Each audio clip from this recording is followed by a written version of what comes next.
bienvenue dans le Buzz TV de TV Magazine. Nous sommes en direct, nous sommes lundi et nous sommes ravis de vous retrouver pour cette nouvelle semaine. Et on démarre très fort, vous allez le voir avec notre invité du jour, une actrice qui endosse l'un des rôles principaux dans une série dont le succès dépasse très largement les frontières françaises. Complexe, captivant, touchant, déroutant, réaliste, tout autant d'adjectifs que l'on peut employer pour qualifier le personnage et la série d'ailleurs qu'elle incarne à merveille. Et justement, si elle est sur ce plateau aujourd'hui, c'est parce que cette flic revient enfin sur le devant de la scène, plus tourmentée que jamais dans une saison que l'on attendait tous avec une impatience incroyable. Bonjour Caroline Proust. Bonjour. Merci de nous rendre visite, ça nous fait très plaisir de vous recevoir. Canal+ lance ce soir la 7e saison d'Engrenage, ce sera à 21h, une série dans laquelle vous interprétez le capitaine Lorberto, que nous attendions tous depuis 3 ans déjà, une impatience absolument incroyable. Avant qu'on commence, j'ai juste une première question. Pourquoi autant de temps, Caroline? Vous aimez nous faire souffrir, nous mettre du suspense, c'est terrible ce que vous faites. C'est ça.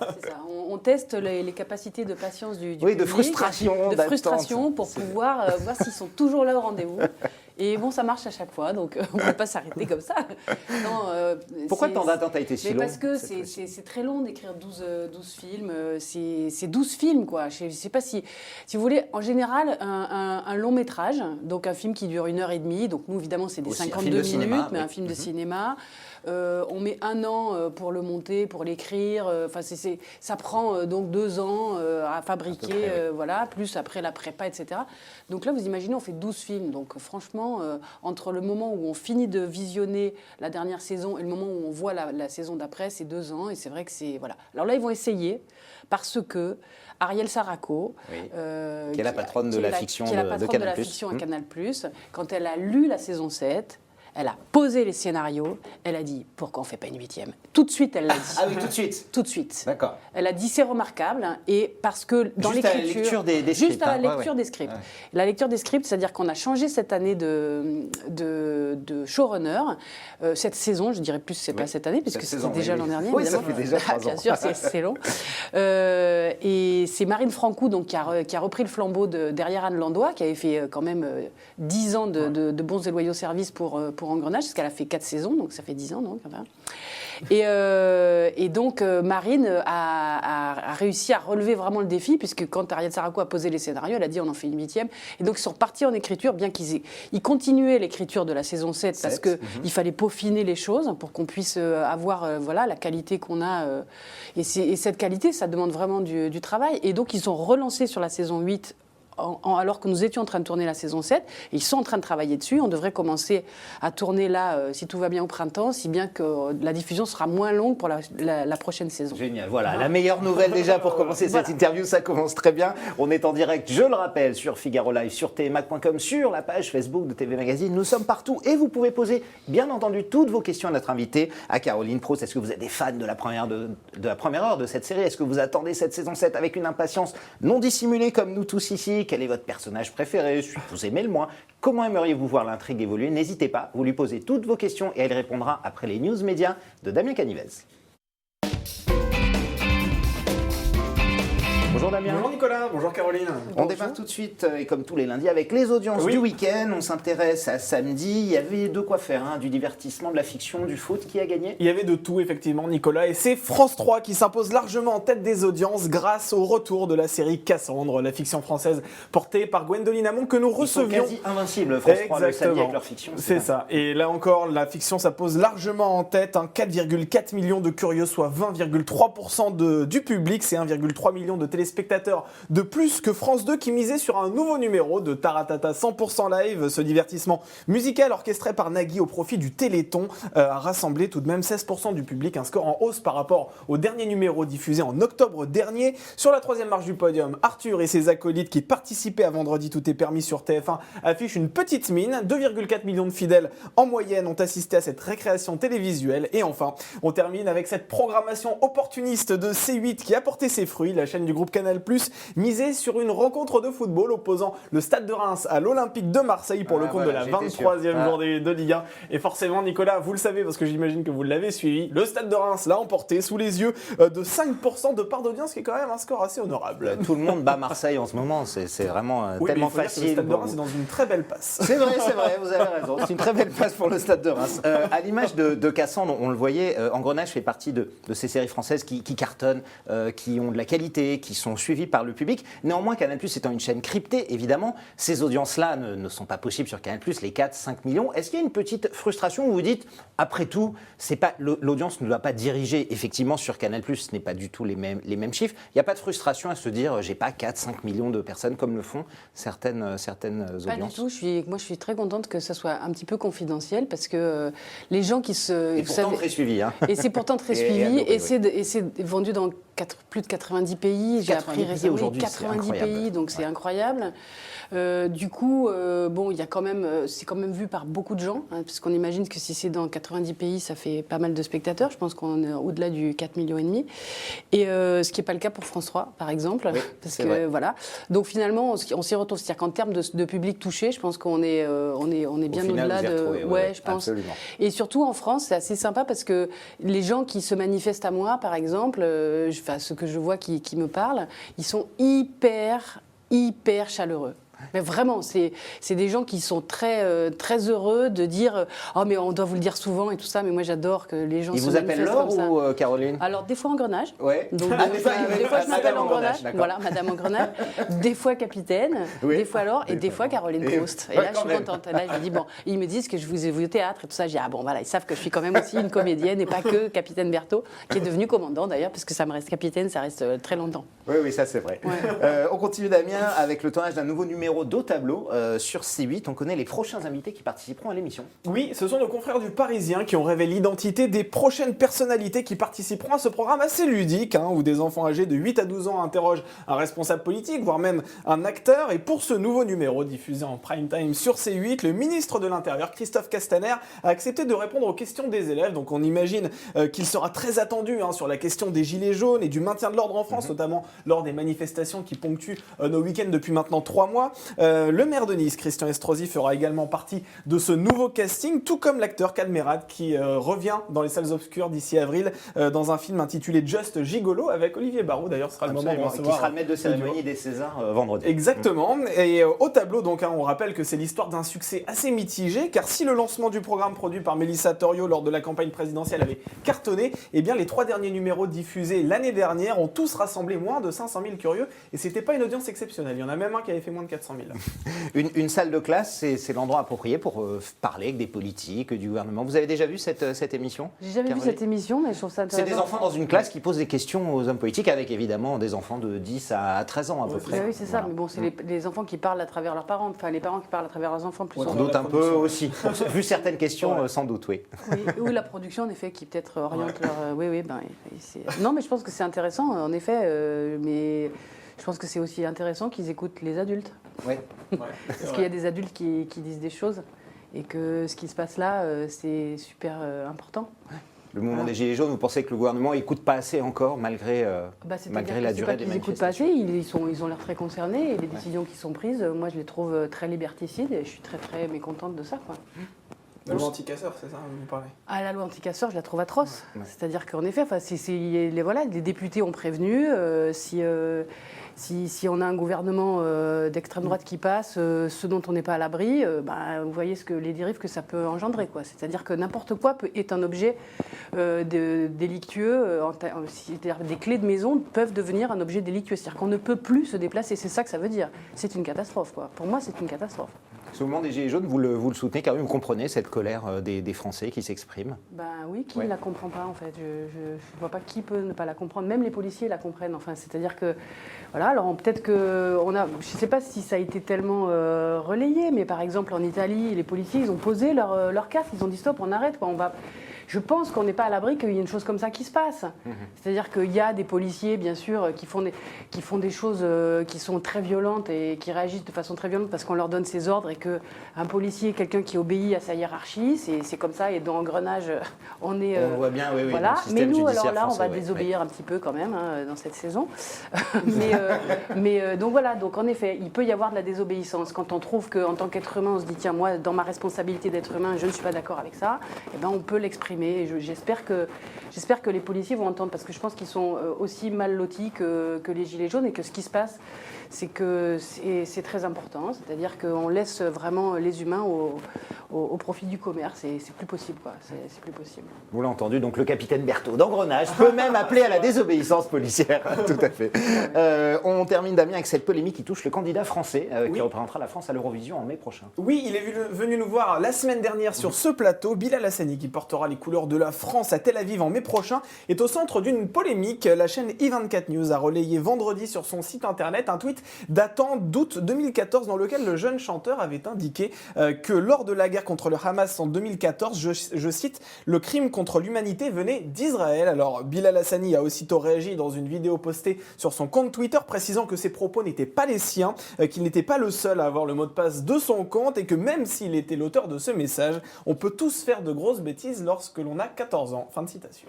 Les réseaux sociaux, c'est quelque chose sur lesquels vous êtes. On s'aperçoit qu'aujourd'hui, on inhume des tweets, des messages passés depuis des années et que ça peut effectivement causer du tort à quelqu'un. C'est quelque chose pour vous d'important, ces réseaux sociaux, ou est-ce qu'au contraire, vous essayez de les fuir le plus possible? C'est important, ça fait partie de la société d'aujourd'hui. Moi, j'ai des filles qui ont 18 ans, qui passent leur temps avec leur téléphone Facebook, à communiquer. Twitter, Elles ne sont pas sur Instagram, Facebook, elles sont sur Snap essentiellement. C'est vraiment l'appli qui est suivie par les jeunes. Donc, je vois bien que ça communique beaucoup, elles font des groupes, etc. Et je les mets vraiment en garde. Je sais qu'une fois, ma fille a publié un truc, j'ai dit, mais tu peux pas mettre ça. Elle me dit, non, mais c'est une connerie. Je dis, c'est pas une connerie. C'est-à-dire qu'il y a des gens qui peuvent te le ressortir à un moment donné. Et c'est écrit, voilà. Et c'est écrit, là, et ça peut se retourner contre toi. Tu n'as pas conscience. C'est-à-dire que quand on a 14 ans, 15 ans, effectivement, etc., comme c'était le cas de Bilal Hassani. on n'a pas conscience de l'impact que ça peut avoir sur ensuite les choix futurs qu'on ignore même qu'on fera évidemment à cet âge-là. Donc, qui peuvent tomber sur un employeur d'ailleurs qui peut éplucher le passé. Exactement. Non, c'est très dangereux. C'est une surveillance. Enfin, je veux dire, on est vraiment dans le meilleur des mondes. Façon de parler. Mais non, mais c'est une référence littéraire. Mais je veux dire, les descriptions qui ont été faites par Aldous Huxley ou par George Orwell, voilà, on est dedans, quoi. C'est tout pour aujourd'hui, Damien? C'est tout pour aujourd'hui, Nicolas. On a fini les news médias, parfait. On passe tout de suite, évidemment, à la grande interview du Buzz TV avec Caroline Proust.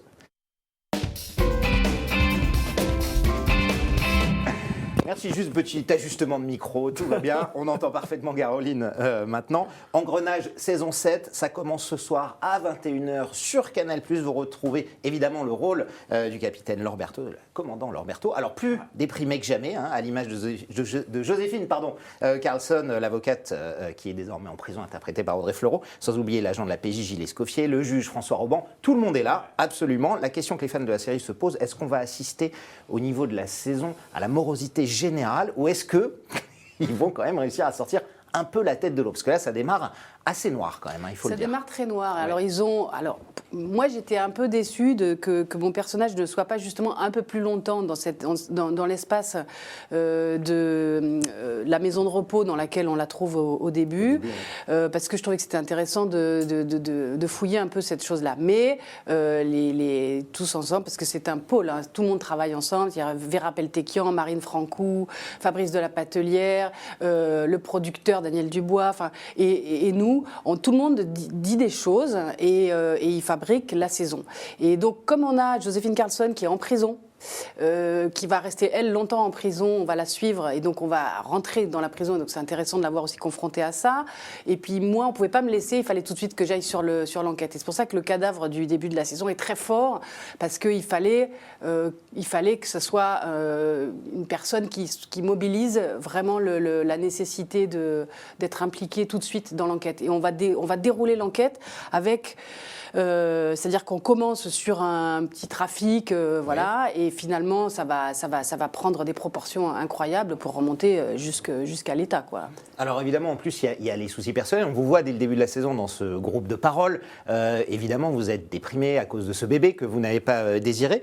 Comment votre personnage, Laure, va essayer de sortir la tête de l'eau? Parce que là, c'est compliqué au début, sur un plan professionnel et personnel aussi. C'est-à-dire que tout est imbriqué, puisque c'est Engrenage, tout est imbriqué. Puis comme dans la vie, finalement, tout est imbriqué. C'est-à-dire que dans votre vie privée, quand ça ne va pas super, on peut le laisser de côté par rapport à la vie professionnelle, mais quand même la vie professionnelle, on mélange la vie privée, vu qu'elle avait ses histoires avec Gilou, ça prend vraiment beaucoup de... Voilà, c'est pour ça qu'elle est complètement au 36 en dessous. C'est pas que son bébé, c'est... en effet, elle a un déni de maternité, ensuite elle veut... Et quand elle part en courant, elle veut plus s'occuper de son enfant, elle veut plus être avec Gilou, elle veut plus... Elle sait pas, et elle sait plus, elle est perdue, donc elle est complètement paumée.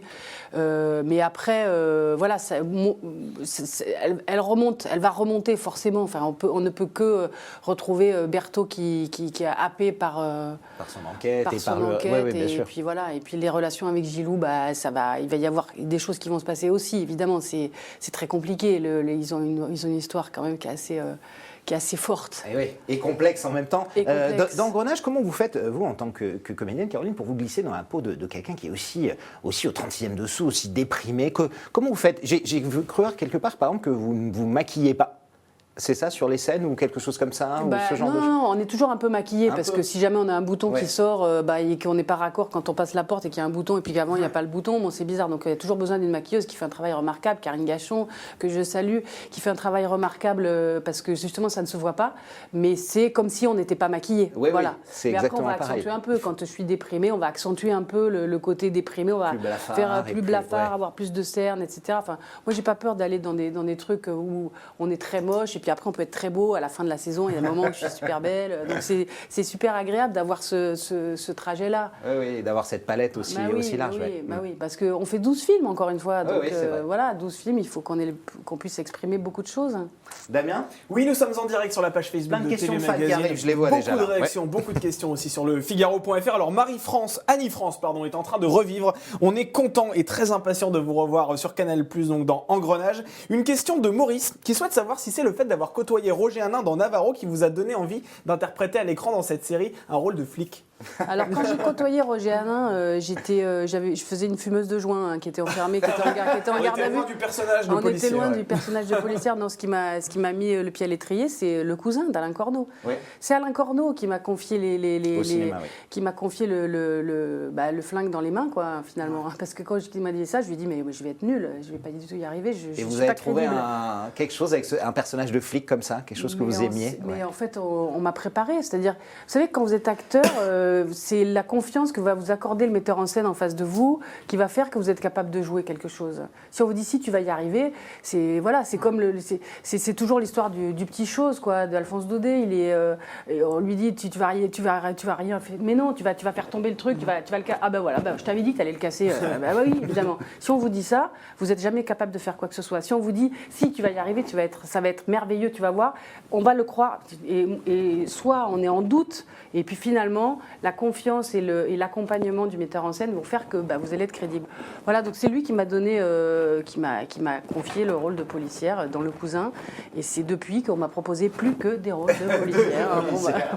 Voilà. Dans lesquels d'ailleurs vous excellez. Alors, je voudrais évidemment qu'on parle de la saison. On ne va pas tout spoiler, mais ça se passe au début puisque ça démarre très fort, comme je l'ai dit. L'un des vôtres, qui est le commissaire Jacques Hervé, est assassiné d'une balle en pleine tête. Vous balancez carrément. Mais non, pas du tout. Je donne ça évidemment pour partir. C'est le début. C'est le début, mais c'est pour donner. Est-ce que juste l'électrochoc va être suffisant pour provoquer le retour du capitaine Berthaud aussi? Parce que quand l'un d'entre vous est touché, c'est quand même assez fort. C'est le maximum que je dirais aujourd'hui. Je suis déjà allé trop loin. Moi, je trouve qu'il a déjà spoilé quand même. Non, moi, j'ai pris des gants. C'est les 3 premières minutes de la série, de l'épisode. C'est pas faux. C'est vrai. Oui, c'est dans les 5 premières minutes. Je ne vais jamais plus loin que les 5 premières minutes. Bon, ça va alors. Et après, je ne regarde plus, pour être sûr de ne pas pouvoir spoiler. Je les regarde personnellement, mais je n'en parle pas. C'était compliqué parce que c'était un personnage. C'est pas, puisqu'on l'a dit, donc c'est pas Tintin, c'est pas Gilou, c'est pas Robin, avec qui il y a vraiment des rapports très, très forts. Et du coup, on a construit quelque chose pour que ce soit crédible, qu'elle puisse être impliquée. En fait, c'est-à-dire que dans la maison de repos où elle est, en fait, c'est le seul qui soit venu lui rendre visite.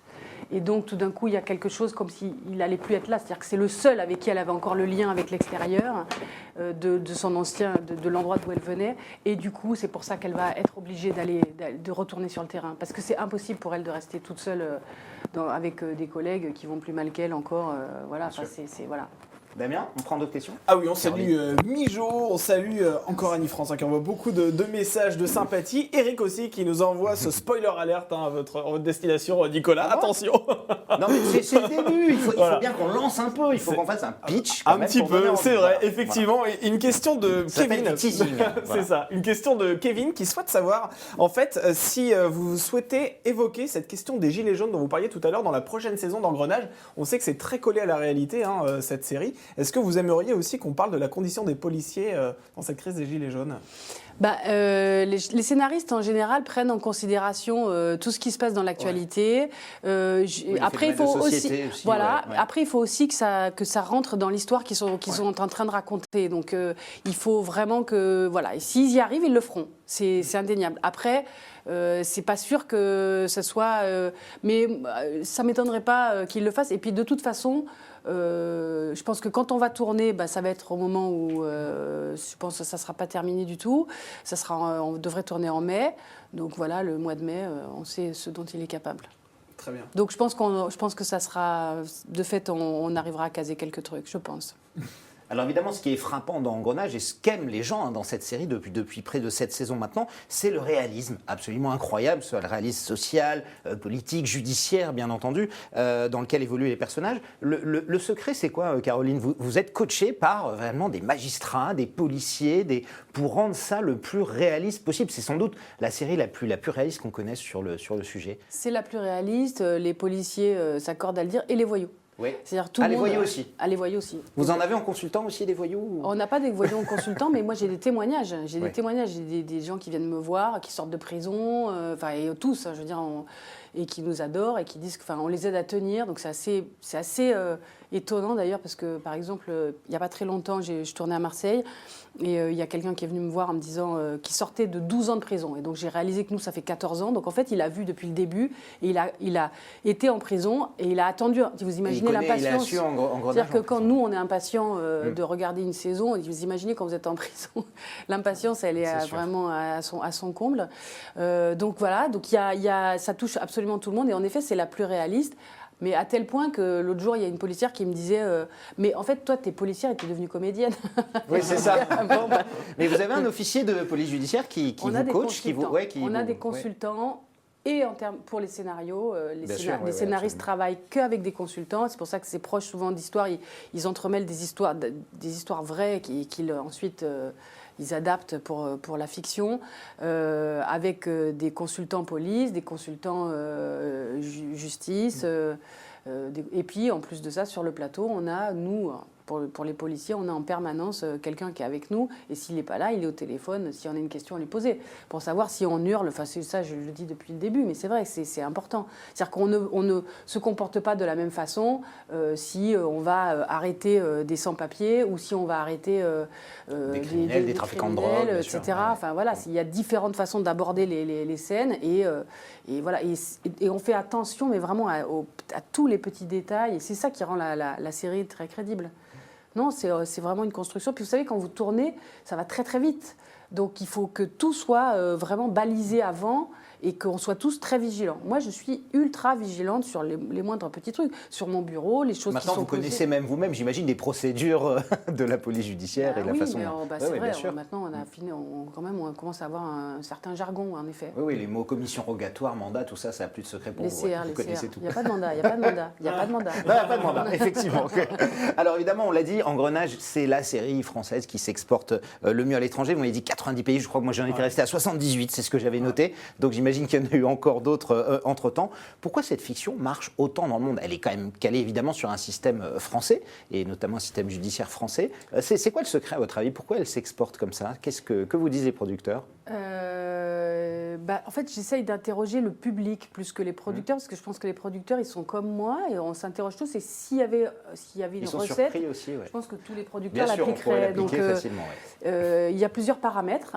Il y a la qualité des scénarios, qui est absolument indispensable, et le temps nécessaire à l'écriture, encore une fois, qui fait que, voilà, on a des versions qui sont vraiment poussées. C'est contrairement à beaucoup de télé où il faut produire, et du coup, on va vite dans l'écriture. et au détriment de la qualité, ça c'est certain.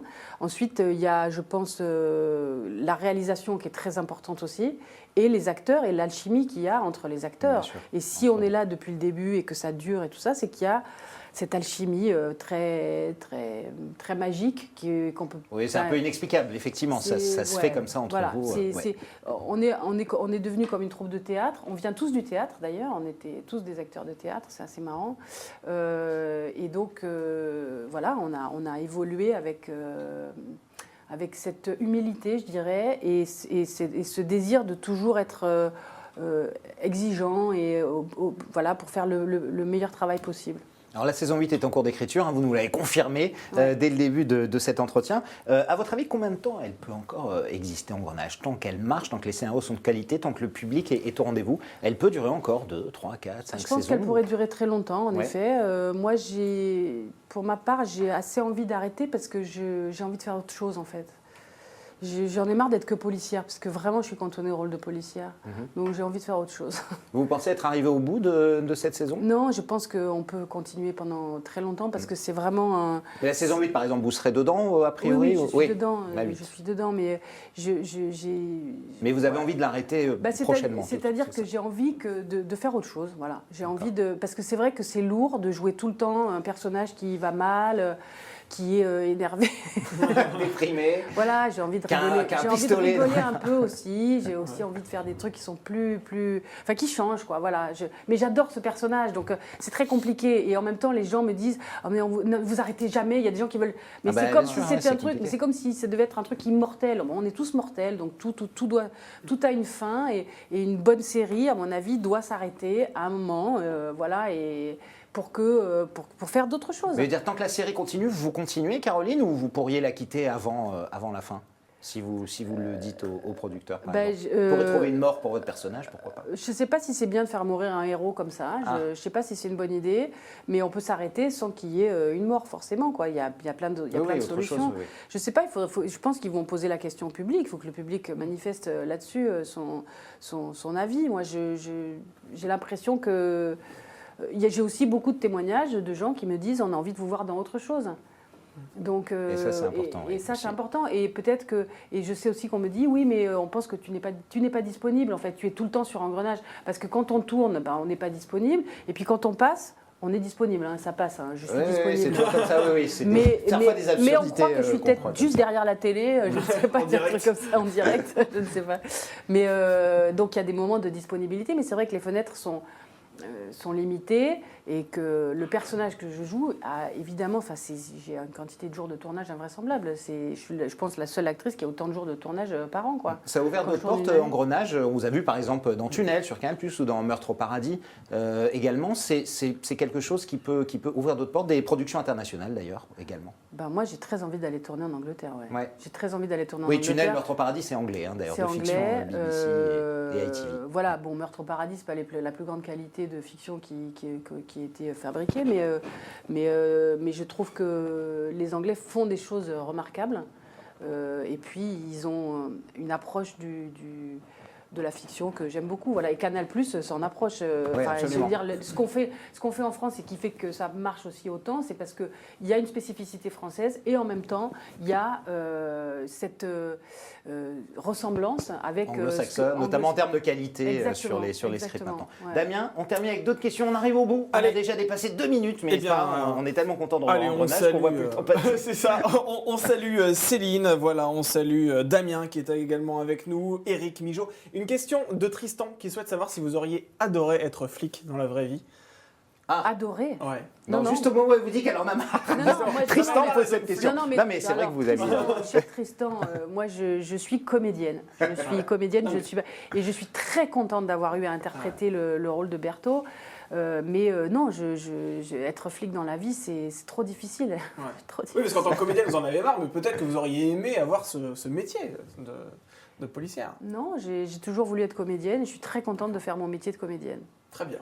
Tristan a sa réponse. Voilà. Merci beaucoup en tout cas. Merci d'être à passé vous. nous voir, Caroline Proust. Je rappelle évidemment qu'on vous retrouve ce soir dans Engrenage. Ce sera à 21h sur Canal+. Si vous craquez, la saison entière est disponible sur Canal à la demande. Évidemment, vous pouvez faire du binge-watching, comme on appelle, et arriver demain. Des sandwichs et à boire et tout ça, Voilà, parce c'est que ça. évidemment les cliffs sont très très forts. Ils sont assez sont monstrueux. très, Et puis très évidemment, forts. les grosses serres le lendemain Ouais, au bureau. Et En tout cas, bon médecin qui vous fait des ordonnances pour dormir demain matin. merci beaucoup. La saison 16, ce sera ce soir et on ne la rattrape pas. Damien, nous on sera là demain matin à 10h30. Oui, avec deux visages de l'émission Top Chef que vous regardez peut-être sur M6. L'un est animateur, l'autre est l'un des chefs les plus emblématiques du programme. Il s'agit de Stéphane Rothenberg et de Michel Saran qui viendront nous voir donc pour nous parler de cette saison qui s'annonce absolument palpitante. Et j'en ai déjà l'eau à la bouche. Rien que d'en parler. Merci beaucoup en tout cas, Caroline. Merci Damien. Excellente journée à toutes et à tous.